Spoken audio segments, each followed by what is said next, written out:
Hi, and welcome to another narration, presented by yours truly, Cryptids Roost.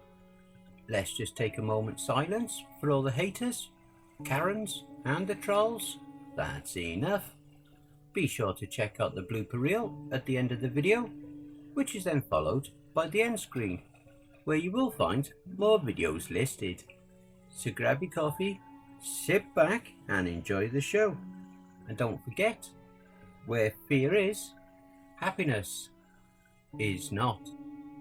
I was involved in a prison break, but ended up somewhere way worse. This awesome story is written by 10 Minute Horror. I didn't believe the sentence when it was handed out by the judge. I couldn't.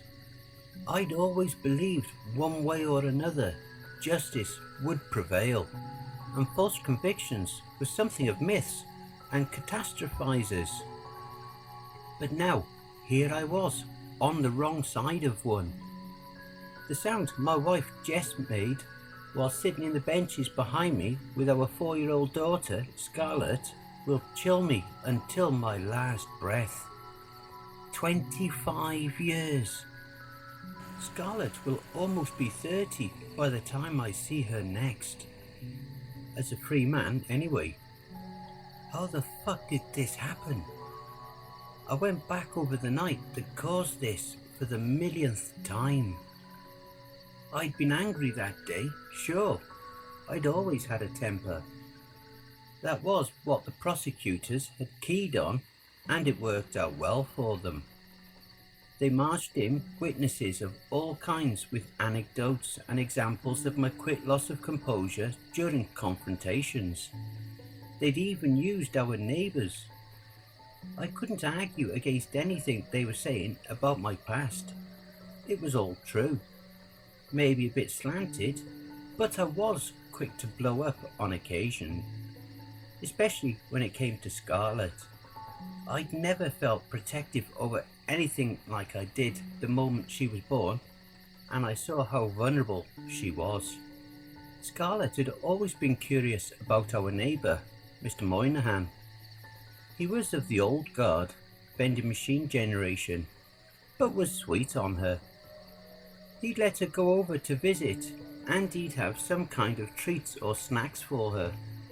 One afternoon though, Scarlett came back crying. She'd been drinking some lemonade, but had dropped the glass and broke it on the floor. Moynihan had spanked her. Jess and I had never laid a hand on her and weren't planning on it being any part of future punishments. Scarlett was just too sweet and never did anything wrong. When she told me what happened, all I could see was red. I was overcome with rage and rushed over and confronted Moynihan about it on his front lawn. It was heated. I won't say it wasn't, but it wasn't physical. Either way, several neighbours witnessed it, and that was offered up as a motive. On the stand, I explained what happened that night. I'd calmed down and decided to go and speak to Moynihan a little after 9. When I got there, his back door was open. So I entered and called out his name, asking if he was home. And then he stumbled out of the shadows and into me. He was covered in blood, a knife sticking out of his chest. I lost my balance and we collapsed on top of each other. I tried to help him and made the biggest mistake of all. I pulled the knife out of his chest. He immediately started bleeding out worse than he had already. But even more frightening, my fingerprints were now all over the murder weapon. Jess came in at that moment and saw the scene. If you ask her now, she'll say she knows in her heart of hearts I didn't do it. But in that moment, when she came in and saw Moynihan and I on the ground, covered in blood, with a knife in my hand, I saw it in her eyes. She believed I had, and who could blame her? There had been a full investigation and sweep of the house. No signs of forced entry, just me. No witnesses, just my word against their perceived version of reality. My lawyer filed an appeal immediately, but that was a Hail Mary, especially without any new evidence 25 years. Everything after sentencing moved quickly. I was shuffled away before getting to say goodbye to Jess and Scarlett. Before I knew it, I was chained to another inmate, and a dozen of us were being loaded into a reinforced prison transport bus to be taken to a max security facility. I was going to be bunking with the worst people in the state. The man, if you can call him that, I was chained to, was named John Wheatley Jr. He was a filthy psycho with long stringy hair who'd never stopped talking. I heard his whole story before the bus even left the courthouse. Him and his father had been serial rapists, terrorizing up and down the west coast, through Northern California and up into Oregon. During a sting to catch the duo, John had been caught, but his dad got away and was somewhere out there. John seemed to have all the stats on everyone on the bus, including me. He spoke about the two guys next to us. One was the tallest, largest black man I'd ever seen. He had to lean forward because his head rubbed against the ceiling while he was sitting. His name was Don Richter, but people called him the Richter Scale. He was a drug dealer who had been given a bad batch and his mind had gone off the deep end. He killed everyone in his apartment building and stacked their bodies in the furnace room, planning to burn them and the property before he was discovered. He was chained to a man named Colson Lang. Colson was a bit of a celebrity in the world of serial killers. Apparently, he'd been a BTK copycat, binding, torturing and killing his victims. John said his IQ was off the charts, and he'd been a software developer with a family of 6 at home. They had to change their name and move to a new state when Colson's extracurriculars were discovered. The bus finally started moving and everyone got quiet, except for John. He was excited and had that orange crush stained smile.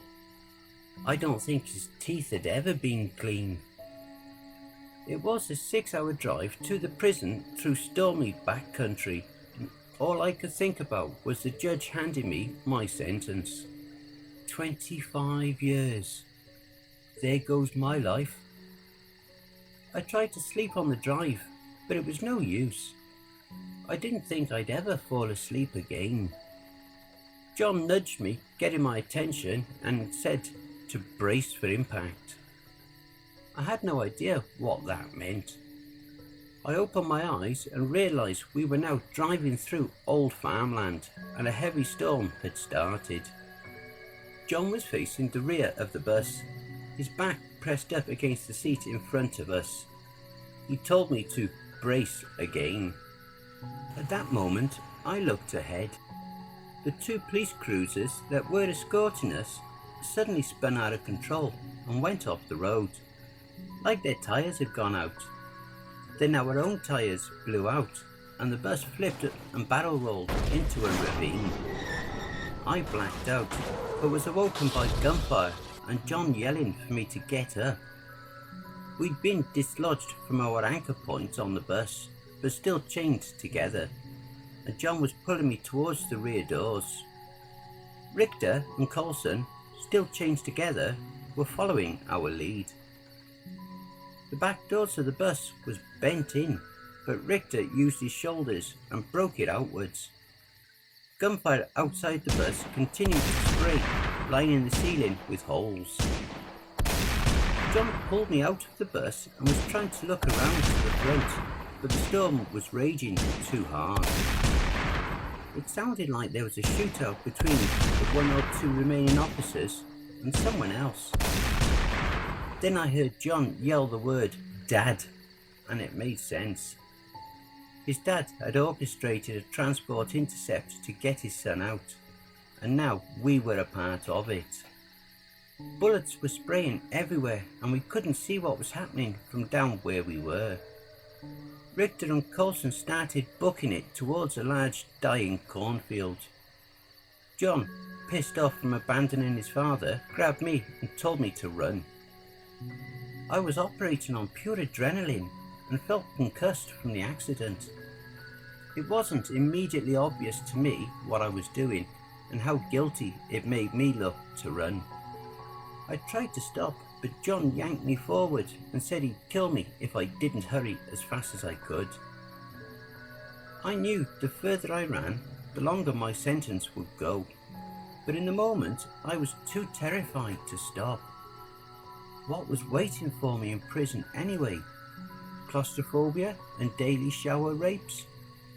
Coulson led us into the woods beyond the cornfield, and we found ourselves following a stream for a mile or two. We came out on the other side of the woods and found ourselves in a large clearing. There was an old farmhouse ahead. It looked huge and out of place, run down and forgotten. That's where we were headed. As we got closer, my fear grew more and more. What was I doing with these three maniacs? We got to the house, and above the threshold, the words "Pick Away House" were carved into the frame. We pushed the door open and entered. The house appeared abandoned. Coulson gave directions that we needed to find tools to break the chains, clothes to change into, and weapons if we could. Quickly, we found a hammer and axe. We broke the chains, and the three of them rushed upstairs to look for clothes or weapons. I grabbed an iron poker from the fireplace and managed to pry the cuffs from my wrists. Finally, with a moment to myself, I sat down by the window to catch my breath. I started to think about Jess. I wonder what she was doing right now. How long until the news picked up on this? And how long until she found out I was a part of a jailbreak? One I didn't even want to be a part of. The idea of running back to the bus came to me. But what if I got back and these three got taken later? We'd all end up back in the same jail, and they'd know I ran on them. That would undoubtedly make my jail experience far worse. I didn't know what to do. Then I saw the tree line with dozens of agents holding flashlights and moving through the woods and into the clearing. It was both a relief and horror to see them. Now I didn't need to run. But this could also turn really bad. What if there's a standoff? What if John, Richter and Coulson find guns upstairs? Then I heard John yell out. He was upstairs and saw the search party entering the clearing and approaching the farmhouse. Three men rushed downstairs, still in their orange jumpsuits. Richter and John freaked out, but Coulson kept his head. I could tell he was very cerebral. He was formulating a plan. We were all going to go into the basement and hide. As the search party entered, we would take one officer out at a time, strip them and wear their uniforms. Then we would rejoin the search party in their place and split up, going our separate ways from there. It was a pretty good plan, for them anyway. I wanted no part of it, but I kept remembering if I backstab them and we all end up back in prison, they'll kill me, or worse. So I kept my mouth shut and decided to follow whatever they said. But we couldn't get the basement door open. It was solid. Not even Richter could pull it off or break it down.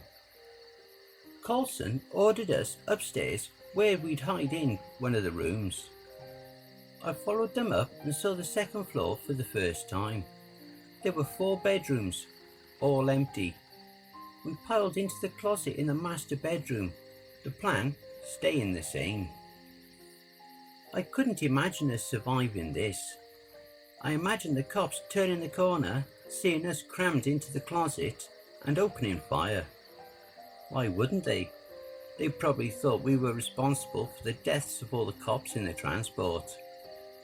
What a horrible feeling, thinking I'd be dying in some strange closet with these monsters.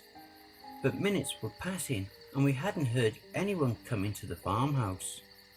Were they setting up a perimeter? Formulating their own plan, knowing we were likely hiding inside? A few more minutes passed and Coulson decided to look outside. And that's when everything became really strange. The search party had walked right past the farmhouse. They hadn't come in and checked or anything. In fact, as I look out the window and watch them, it seemed like they didn't even see the farmhouse. Like they looked either right past it or right through it. We watched as the officers and agents continued across the field. They set up a large search party headquarters a few hundred yards away. More and more officers and agents arrived. Were they waiting for the army to show up? The storm was still raging and the day was descending into dusk. We moved downstairs and watched the search party. They'd spread out all over the county, it looked like. I could even see them going into other farms in the far distance and searching through them but finding nothing. It dawned on John that as long as we stayed inside the farmhouse, the search party wouldn't be able to find us. We just needed to stay here, inside, until they passed fully. Then we could make our run for it. John and Richter were thrilled with this. It was clear they weren't the slightest bit worried about why no one had come in to find us, or had even been able to see the farmhouse. I shouldn't have been surprised they weren't that worried.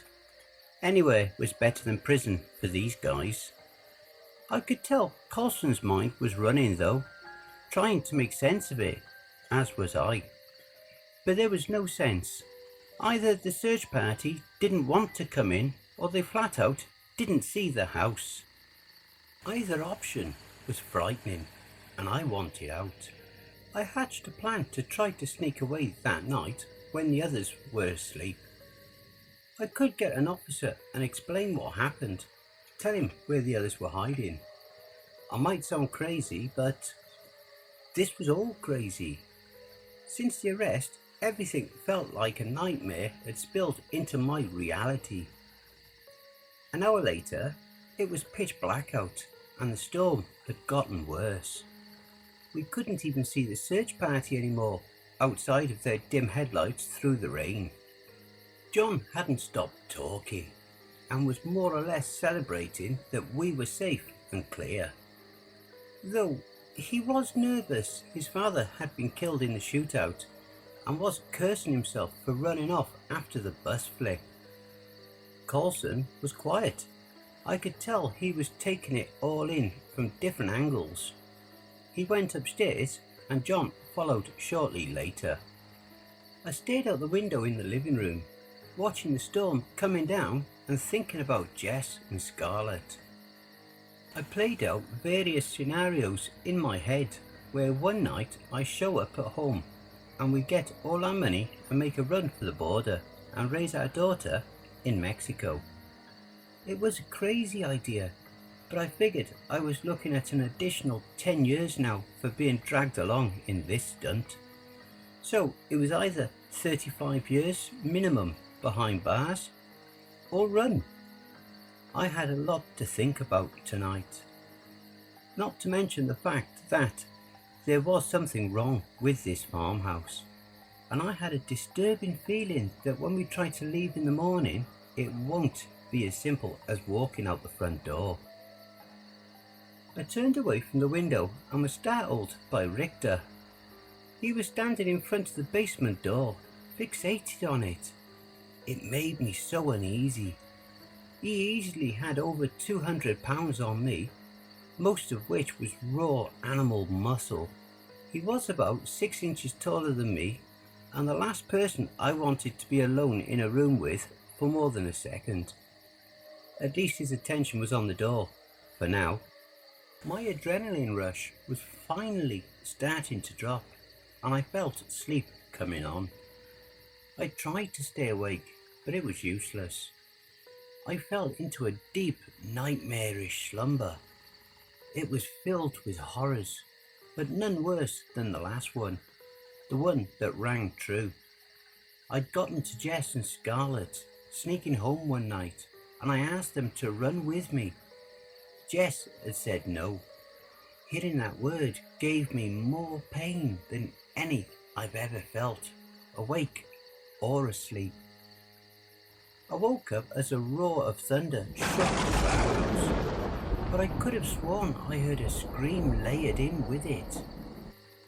I took in my surroundings quickly and realised I was alone in the living room, face pressed against the window as the storm continued to rage. Aside from being alone, only one thing seemed different from before I fell asleep. The basement door was wide open. I picked up my fire poker and approached the doorway. I looked down, and despite it being dark, I could see a shape standing at the bottom of the stairs. The shape was so large it was undeniably Richter, but he was trembling. I could see his breath even from up here. I backed away, thinking about shutting the door and locking him down there, but figured I didn't need to give him a reason to try to kill me. I moved into the kitchen instead and decided to sneak out the back door. Now was the time to take my chance at running. I'd go to the cops and tell them what I could. However the cards dropped from there, I'd have to live with. But the kitchen door wouldn't budge. The knob wouldn't even turn. It was frozen into place. I fumbled with it, trying to assess whether it was jammed or stuck, but it felt like I was trying to move a part of the wall. There was no give at all. I thought about breaking the window, but knew that would be too loud. So I took a rag, wrapped it around my fist, and gently pressed it against one of the kitchen window panes. It wasn't budging either. I tried to apply more and more pressure, very slowly, so it had caused the glass to crack, but not shatter. But again, it felt like I was pushing against the house itself. We were trapped inside, at least on the first floor. Maybe I could get a breakable window upstairs.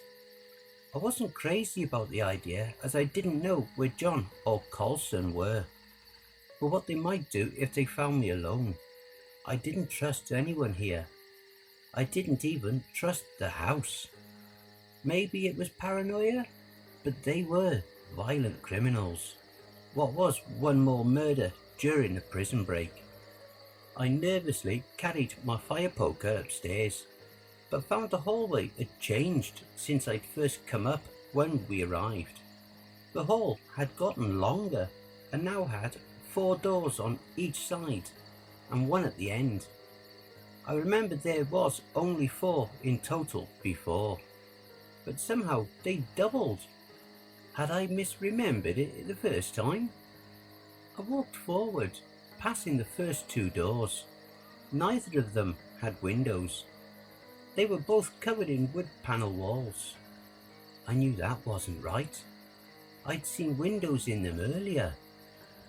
I continued on and found all 8 doors led to more rooms without windows. The final door led to a room that was filled with stacks of newspapers and a window on the far wall. I went to the window and looked out. The search party appeared to be moving away as the storm was getting heavier. I tried to press against the glass again, but it wouldn't budge. It might as well have been cement. My attention turned to the shortest stack of newspapers, which was beside me. It was spanning back decades, even a century. The headlines were for a serial killer who'd been arrested but escaped prison and disappeared. The next one was for a mass murderer who'd gotten away during a police pursuit and was now missing after a baffling disappearance. Then another, but this one had John Wheatley Jr. on the cover. It spoke of him and his exploits. I flipped it over. The next one horrified me. It was a newspaper that had next week's date on it. but looked like it had been there for 50 years, just like the rest of them. It spoke of the prison transport bus being intercepted by John Wheatley Sr., who died in the ensuing shootout, and of the convicts that managed to escape and had not been found. There was my name, my face. I backed away, not wanting to read any more, but went right into another pile, knocking it over. The pile spilled across the floor, headlines filled with articles on killers and rapists disappearing, large manhunts spreading across states, even the country, but never seen again. And my name and face was there, scattered amongst them. I got to the door, but found the hallway was gone. I had to catch myself against the door frame, because I didn't see that the floor was now stairs, ones that led directly to the basement. Somehow I was standing over the basement stairs. The doorway out to the hallway was now a doorway down. At the bottom of the stairs was John, Coulson and Richter. They were staring up at me, waiting. I tried to step back, but found the room was gone now. There was nothing but a wall at my back, and it was pushing me forward, down the stairs, to the others. The lone bulb overhead dimmed out, and I lost my balance, toppling forward. I prepared to feel the hard stairs crack against my body, but they never did. I fell into darkness and just kept going. My mind started to move too fast, and I couldn't keep up with my thoughts as I fell through weightlessness. My temperature shot up, like a fever had gone from 0 to 100 in under a second. Brief, aggressive flashes of my life began assaulting the inside of my eyelids. The road rage, the drunk nights out that resulted in fights, all the more destructive parts of my life fused together in one frightening reel. They were things I felt bad for, even really bad, and things I felt I'd handled the right way, even if they'd be viewed by excessive by some. But now, like this, everything felt horrid. I felt the weight of every poor decision, every attempted justification for my actions. The last flourish of memories was from that afternoon with Moynihan. The argument on his front lawn, the anger I felt, how I very nearly hit him right there. My fist was clenched and I was ready to, but I held back. Then it was him on the kitchen floor in my arms, the last breaths of life draining from him, but nothing in between. The memory flashed out and my eyes opened. I was laying on dirt. It was cold and wet. I got up and realised I was in the basement at the bottom of the stairs. It was so dark, the only light coming from the open doorway above. I couldn't tell if the room was 20 feet wide or perhaps 20 miles. There was a series of low thuds coming from somewhere upstairs. It was methodical, like a metronome. I managed to get myself up the stairs, the headache I had from the memory flood slowly subsiding. On the first floor, I followed the low thuds to the front door and found something that flipped my stomach. John was on his knees at the front door, a horrific croaking sound coming from him. He was banging his face and hands into the door repeatedly. As I got closer, I saw his face had been mashed in and his fists had been beaten down to bloody stubs. The door was covered in the gory smears left all over John's face and hands. I can't imagine how someone could still be operating their motor functions in this state. Then John stopped. He turned and faced me, and I saw his eyes were smashed in as well, but he acted like he was looking at me. A grin crept over his lipless mouth. He sputtered out the words, "There's no way out." Then he lunged at me. I fell backwards onto the stairs up to the second floor. I swung the fire poker and cracked John in the head. He hit the ground hard, but was back up and crawling towards me in no time. I rushed up the stairs, but found the hallway was even longer now, with dozens of doorways on each side. John was crawling his way up the stairs, and I could hear other footsteps moving through the living room and kitchen below. There were other people down there. I rushed the second floor hall, not knowing where I was going, but knowing I needed to find somewhere safer than I was. But as I went, I realized the doorways didn't lead to other rooms. They led to more hallways with more doorways, and more hallways and more doorways. They seemed to just keep going. Where the fuck was I? What was this place? Doorways and passages leading to more rooms. Staircases on the ceiling that led into basements above me. Or were they below me? Was I upside down? I looked down and realized I was now walking on the ceiling. But then it was the floor again. I felt like my brain was swimming and I got nauseous. I stumbled past windows. Some of them looked out into endless fields with electric storms scorching the horizon, while others were more personal. One of the windows looked in on my living room at home. I could see Jess and Scarlett on the couch watching the news. My face was on the screen among the other 3 escapees. Tears were streaming down my wife's cheeks. Scarlett was crying too.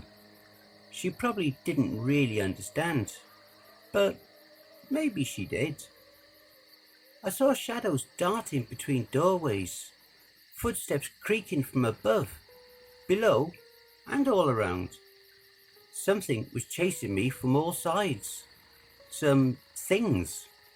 Then I could hear that unsettling croaking sound John was making when he was destroying his face and hands. Coulson's voice called out from a different direction, asking me what I thought of the house. All I could think of was this place was like some kind of mousetrap for people like us, like them. It appeared as a safe haven from our futures, a mirage like a piece of cheese distracting us from its surprises in wait. But if that was the case, why was I here? Was it accidental? Or did I actually belong here? Or the worst of all, had I actually committed the crime? Had I killed Moynihan in a blackout rage and repressed it? It was a thought I kept as far away as I could manage through all this. But it was feeling more real. I turned down a new hallway, my will deteriorating as I heard the footsteps gaining. I ran into a new room, this one long and filled with varying size frames with different mugshots in each.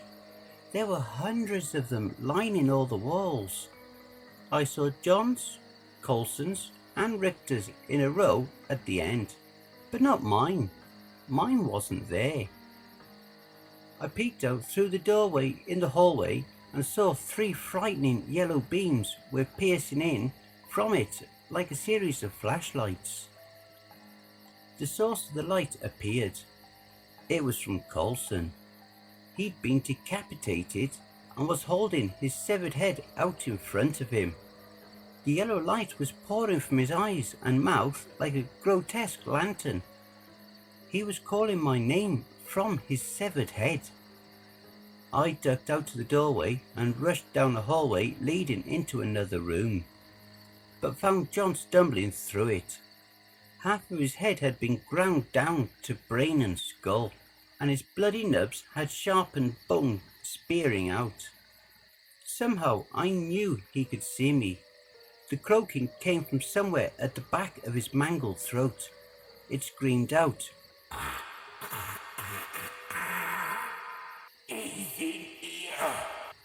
I turned to sprint through a new door, but found the way blocked by a large mountain of a man.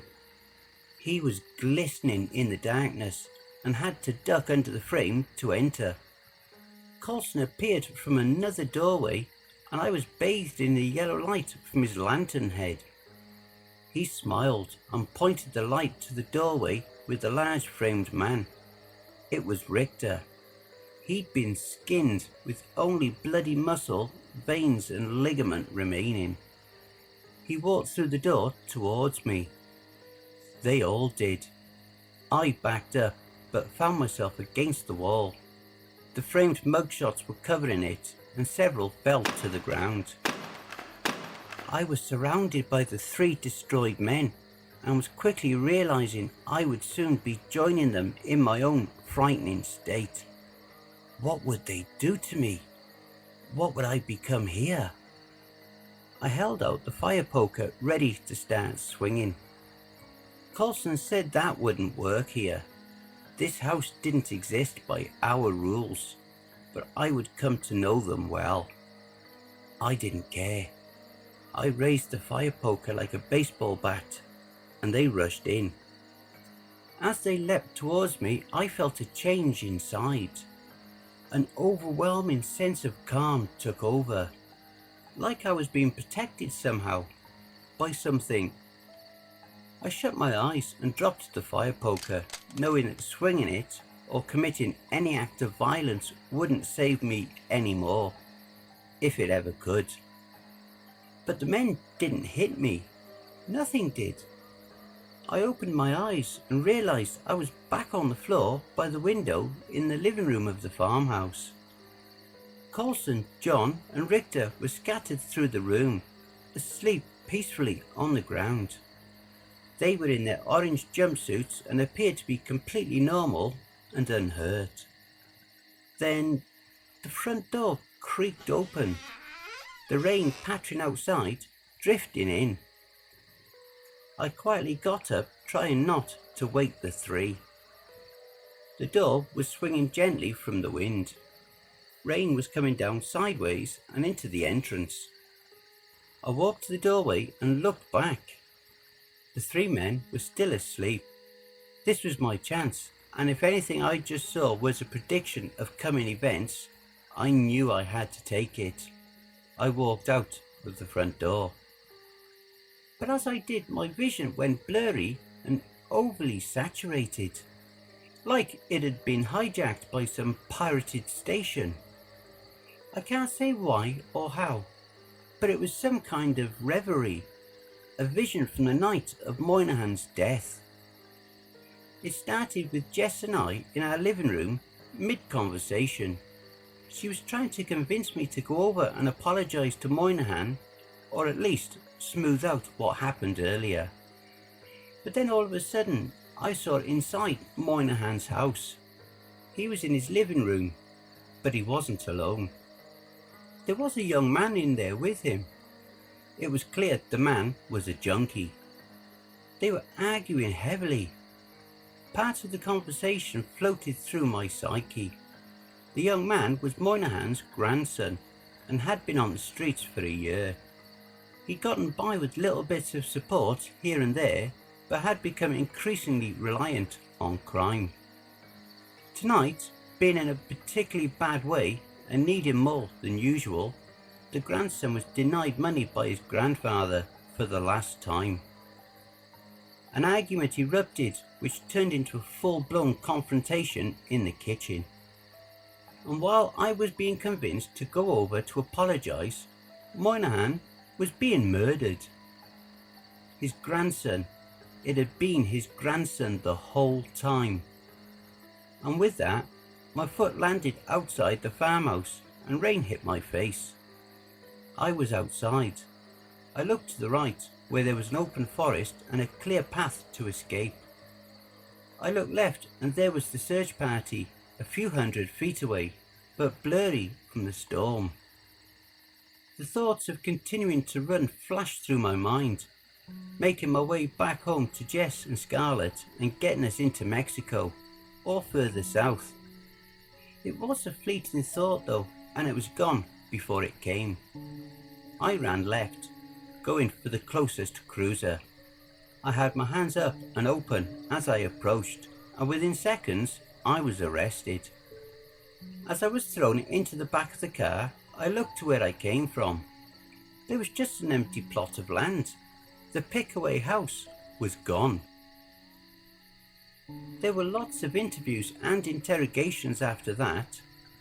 I made up a simple story that I'd been dragged along by John and the other two, and we'd been hiding in a creek nearby. I was scared of them, so I went along with them. They'd found tools, and we managed to get unhooked from each other. The first chance I got, I ran for the search party. It played well enough. It wasn't the truth, but somehow it was more realistic than the truth. I had a discovery hearing with the Department of Corrections. It appeared to be more about me than John, Coulson or Richter. They wanted to know why I came back, why I didn't keep running with the others. I told them because I wasn't like those men. I had always believed in our justice system, but in a recent instance, that belief had been shaken after it made a terrible mistake. I told them I wanted to one day be able to legally walk my daughter down the street, take her out for ice cream, a movie, be a part of the family that she would eventually start. Though I was facing an impossible uphill battle and the potential of decades inside prison, if I ran, I'd never get the chance to have that with Scarlett. I would just always be running. I didn't want that. I was ready to stop fighting physically and to start fighting the right way, starting here, now, with some new information I'd recently uncovered about who actually killed Moynihan. And I hope you all enjoy the blooper reel. And weren't planning on it being... Either way, several neighbours witnessed it, and that was... I had no idea what he...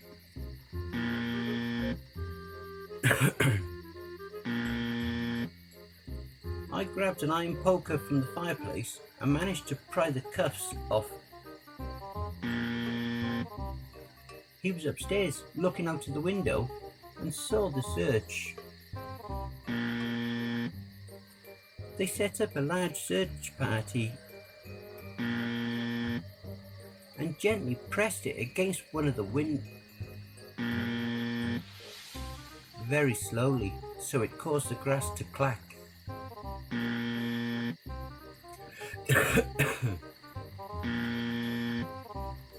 I felt like my brain.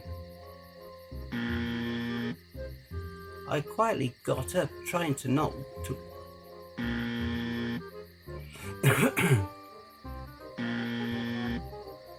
And while I was being convinced to go over to... For God's sake. Hey family, please be so kind as to throw punch the like button and smack the ass of the subscription button as well. And remember to chokehold that notification bell and then select all. That way you'll receive all notifications each time I upload a new video. And by subscribing, you'll be the first to see all of our new spooky creepypasta stories. A very big thank you to 10 Minute Horror for allowing me to narrate this awesome story. Make sure to check out 10 Minute Horror's Reddit page for more brilliant stories. And be sure to check out the 10 Minute Horror playlist here for more of the stories that I may have already narrated. I would just like to say a very big thank you to all of the authors that I have worked with and all the ones that I will work with in the future. So thank you all, my brothers and sisters. And why not hashtag cryptidsroost in your comments. A quick thank you to all of my Cryptids Roost community family too. We are now well on our journey to 1,000 subscribers. So please spread the word and help us to grow and expand. If you would like to support the channel and help make us grow, you can buy me a coffee with your donations, big or small, to buymeacoffee.com.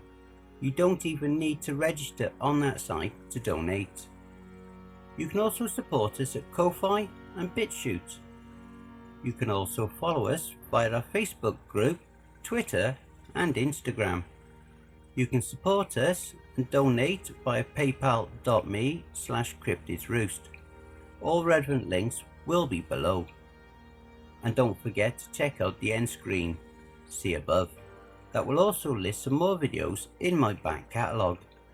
Take care everyone, and I hope you all have a wonderful and peaceful night.